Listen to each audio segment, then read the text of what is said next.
बिस्मिल्लाहिर्रहमानिर्रहीम। आज हम एक्सरसाइज 1.1 करेंगे। एक्सरसाइज 1.1 में क्वेश्चन नंबर 4 है।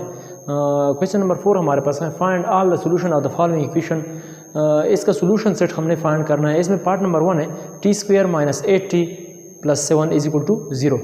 गिवन इक्वेशन हमारे पास क्या है, t² - 8t + 7 = 0। अब ये हमने सॉल्यूशन सेट इसका निकालना है। ये हम क्वाड्रेटिक फार्मूला के ज़रिए भी सॉल्व कर सकते हैं, फैक्टराइजेशन मेथड के ज़रिए सॉल्व कर सकते हैं, लेकिन मैं इस क्वेश्चन को फैक्टराइजेशन मेथड के ज़रिए सॉल्व करता हूँ। यहाँ पर 7 है, यहाँ पर 1 है। 7 मल्टीप्लाई बाई 1 से क्या आता है, 7 आता है। यहाँ पर -8 है। ऐसे दो हैं से जिनके हासिल ज़रब करने से,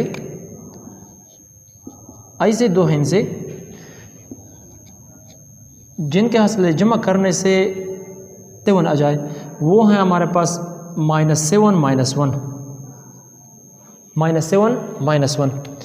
तो फिर हम नेक्स्ट स्टेप में t², ये 7² अपनी जगह पर लिखेंगे, -7t - t + 7 = 0। अब यहाँ पर t² - 7 इससे पेयर बना ले, -t + 7 इससे भी पेयर बना ले। इन दोनों पेयर से मैं t कॉमन करता हूँ, यहाँ पर बाकी रह जाएगा t - 7, ब्रैकेट को बंद कर दिया। यहाँ पर -t + 7 है, इससे मैं -1 कॉमन करता हूँ, यहाँ पर बाकी रह जाएगा t = पर। यहाँ पर t - 7 है, यहाँ पर भी t - 7 है। इन दोनों से t - 7 को कॉमन कर दे, यहाँ पर रह गया t - 1 = 0।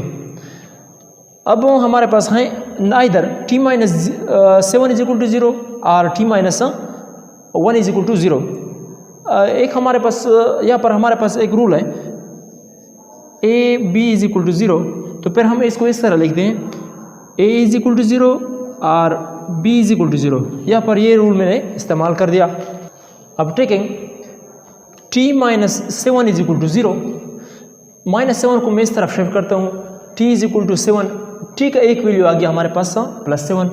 आल्सो यहाँ पर दूसरा है हमारे पास t - 1 = 0, -1 को मैं इस तरफ शिफ्ट करता हूँ, t = 1। हेंस t का दो वैल्यू हमारे पास आ गए, एक 7 एक 1।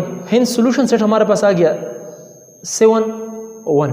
ये हमने फैक्टराइजेशन मेथड के ज़रिए सॉल्व कर दिया।